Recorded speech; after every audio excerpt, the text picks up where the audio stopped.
Lisons ce post. Une femme en pleurs après avoir perdu l'argent de tontine sur Saint-Rein. Trésorière d'une tontine, elle a été motivée par les déclarations d'autres personnes qui affirmaient avoir gagné de l'argent sur cette plateforme d'investissement. Elle a donc investi les 750 000 francs CFA de la tontine qu'elle détenait en espérant gagner 3 millions de francs CFA. Lorsque l'information sur l'arnaque liée à Saint-Rein a envahi la toile, elle a essayé de rentrer en possession de l'argent d'autrui comme elle le dit, sans succès. La dame qui vit au quartier Briqueterie à Yaoundé est sans emploi et ne sait comment faire pour restituer l'argent de la tontine. Fin de citation. Dans un Cameroun où les rêves de stabilité financière et de prospérité individuelle se heurtent souvent à une réalité économique difficile, l'effondrement de la plateforme d'investissement Saint-Rein a laissé des cicatrices profondes. Prétendant offrir une opportunité révolutionnaire d'investissement dans l'énergie solaire, cette plateforme a, en seulement quelques semaines, accumulé près de 20 milliards de francs CFA auprès de citoyens avides de croire en une promesse d'avenir meilleur. Mais derrière les promesses alléchantes, un autre système de Ponzi prenait forme. Tout a commencé avec une offre irrésistible. Saint-Rein proposait aux Camerounais de louer des équipements solaires via des paiements mobile money.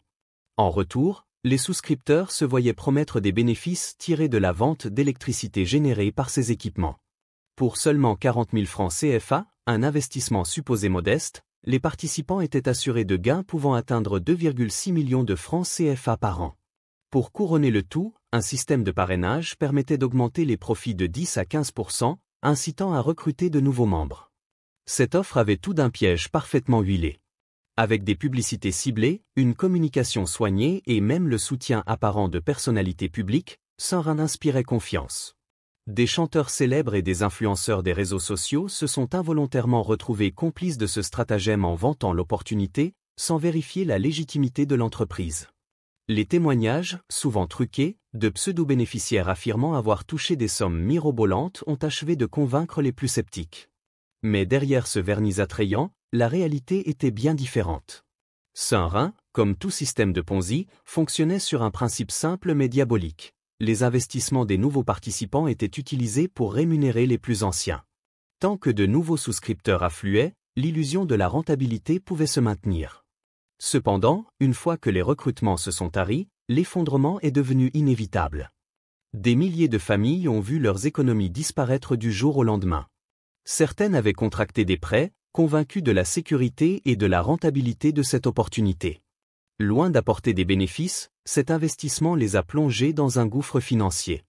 Les promoteurs de Saint-Rein, quant à eux, ont pris la fuite, laissant derrière eux une population abasourdie et des milliards de francs CFA évaporés. Cet effondrement a mis en lumière une problématique récurrente, la prolifération des systèmes frauduleux au Cameroun et dans de nombreux pays d'Afrique subsaharienne. Ces systèmes exploitent habilement le désespoir économique, la méconnaissance des mécanismes financiers et la soif de réussite rapide.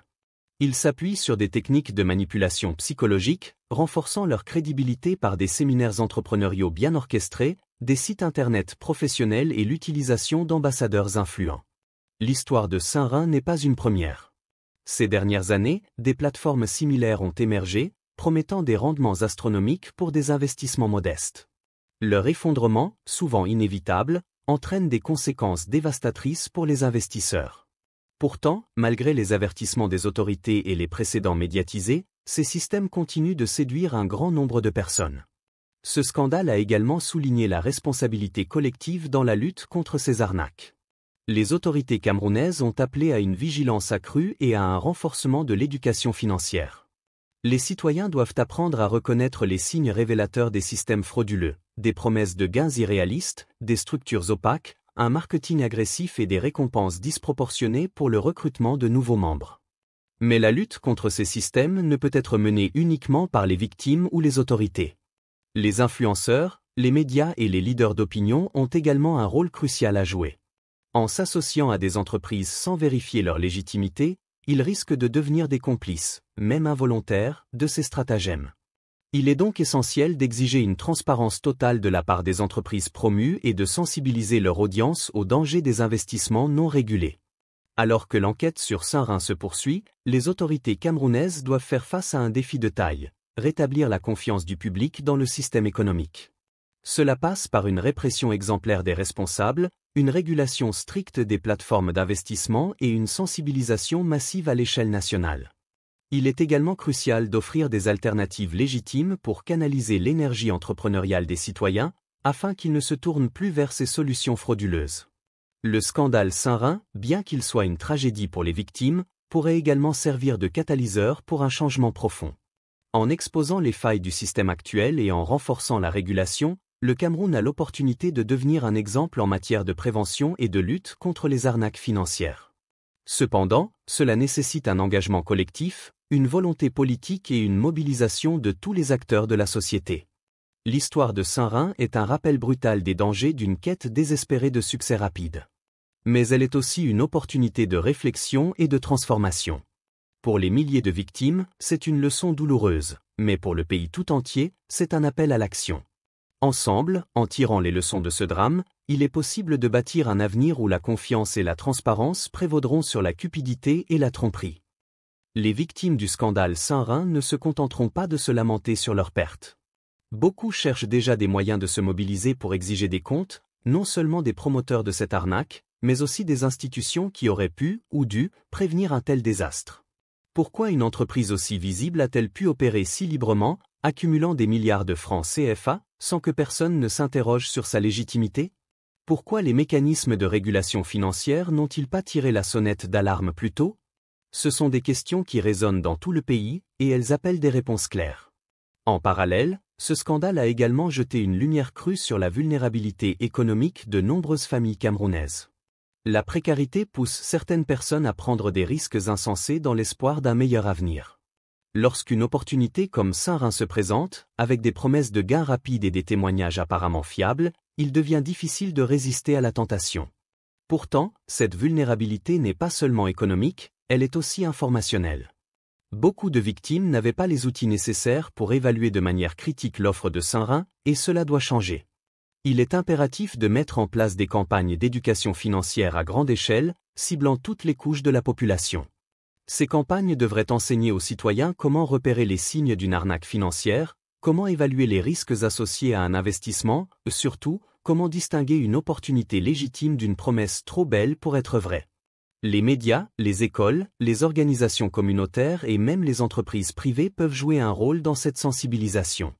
Au-delà de l'éducation, il est temps de repenser les mécanismes de surveillance financière au Cameroun. Les autorités doivent non seulement surveiller activement les nouvelles plateformes d'investissement, mais également établir des canaux clairs pour que les citoyens puissent signaler des activités suspectes. Une réponse rapide et efficace à ces signalements pourrait empêcher de futurs scandales comme celui de Saint-Rein. Cependant, il ne faut pas non plus négliger le rôle des influenceurs et des personnalités publiques dans ce type d'affaires. Dans le cas de Saint-Rein, certains d'entre eux, en promouvant inconsciemment la plateforme, ont contribué à sa popularité. Ces influenceurs doivent comprendre qu'ils ont une responsabilité envers leur public. Chaque promotion, chaque partenariat doit faire l'objet d'une diligence rigoureuse. Il est grand temps d'encadrer davantage leur activité et de les responsabiliser, car leur voix a un poids énorme dans les décisions que prennent leurs abonnés. Mais qu'en est-il des promoteurs de Saint-Rein eux-mêmes? Ces individus, qui ont construit une pyramide de mensonges et volé des milliards à des citoyens ordinaires, doivent être poursuivis avec toute la rigueur de la loi. Leur arrestation et leur jugement enverraient un message fort. Les escroqueries financières ne seront pas tolérées, et leurs auteurs ne resteront pas impunis. Il est également essentiel de rechercher les fonds détournés et de trouver des moyens de compenser, même partiellement, les victimes. Au-delà du scandale Saint-Rein, il est crucial de reconnaître que cette affaire est symptomatique d'un problème plus vaste. L'Afrique, avec son marché en pleine croissance et ses économies souvent mal réglementées, est devenue une cible privilégiée pour les systèmes de Ponzi et autres arnaques financières. Les gouvernements de toute la région doivent collaborer pour renforcer leur cadre juridique et partager des informations sur les entreprises suspectes. Une approche coordonnée pourrait non seulement prévenir de nouveaux scandales, mais aussi redonner confiance aux investisseurs locaux et étrangers. Le Cameroun se trouve à un carrefour crucial. Ce scandale Saint-Rein peut être vu comme une tragédie, mais aussi comme une opportunité. Une opportunité de construire une économie plus transparente, de protéger les citoyens les plus vulnérables et de montrer au monde que des leçons ont été tirées. Mais pour cela, il faudra du courage, de la détermination et une volonté collective de changer les choses. Enfin, les citoyens eux-mêmes doivent se mobiliser pour exiger des réformes. Ce n'est qu'en exerçant une pression constante sur les autorités et en maintenant le scandale Saint-Rein dans le débat public que des changements réels pourront être apportés. Cette mobilisation peut prendre plusieurs formes: pétitions, manifestations pacifiques, campagnes sur les réseaux sociaux ou participation à des discussions publiques. Chaque voix compte et ensemble, elles peuvent faire une différence. Le scandale Saint-Rein est un rappel brutal des dangers de l'appât du gain facile, mais c'est aussi une leçon.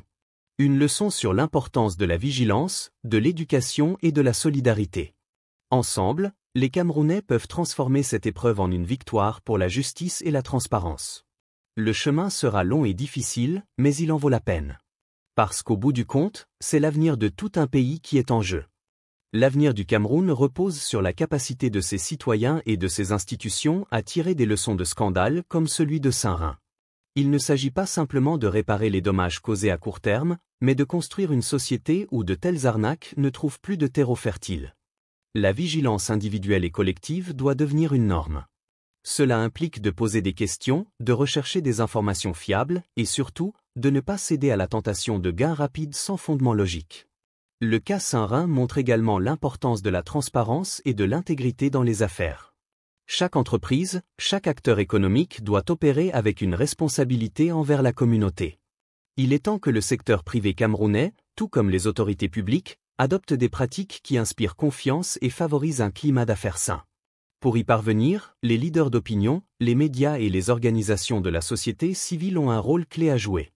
Les médias doivent cesser de se contenter de couvrir les scandales après qu'ils aient éclaté et se concentrer davantage sur la sensibilisation et la prévention. Les journalistes d'investigation, en particulier, peuvent identifier les pratiques douteuses et alerter la population avant qu'il ne soit trop tard. Les influenceurs, quant à eux, doivent prendre conscience de leur pouvoir et utiliser leur plateforme de manière éthique, en refusant de promouvoir des entreprises ou des produits qu'ils n'ont pas sérieusement vérifiés. Le scandale Saint-Rein est également un signal d'alarme pour le gouvernement camerounais. Il doit réviser les politiques existantes en matière de régulation économique et établir des cadres plus rigoureux pour surveiller les plateformes d'investissement.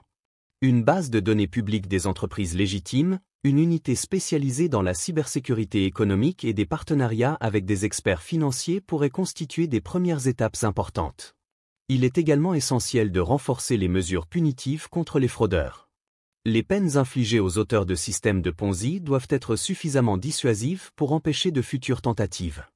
Cela nécessite une justice indépendante et efficace, capable de mener des enquêtes approfondies et d'assurer que les coupables soient tenus pour responsables de leurs actes. Mais au-delà des structures et des politiques, c'est un changement culturel qui est nécessaire.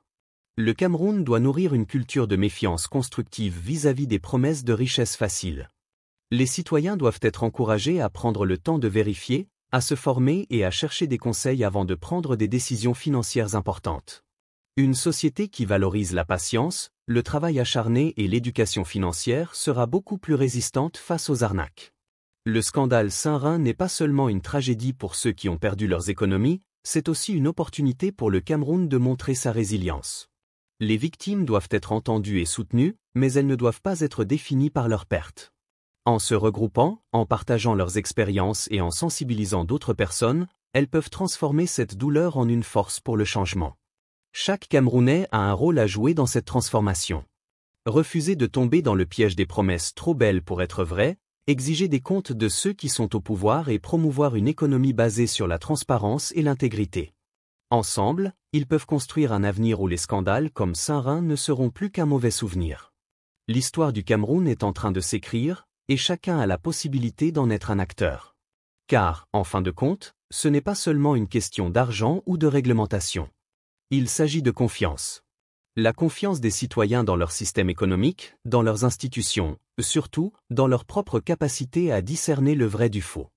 Restaurer cette confiance sera un défi, mais c'est un défi que le Cameroun ne peut se permettre de ne pas relever.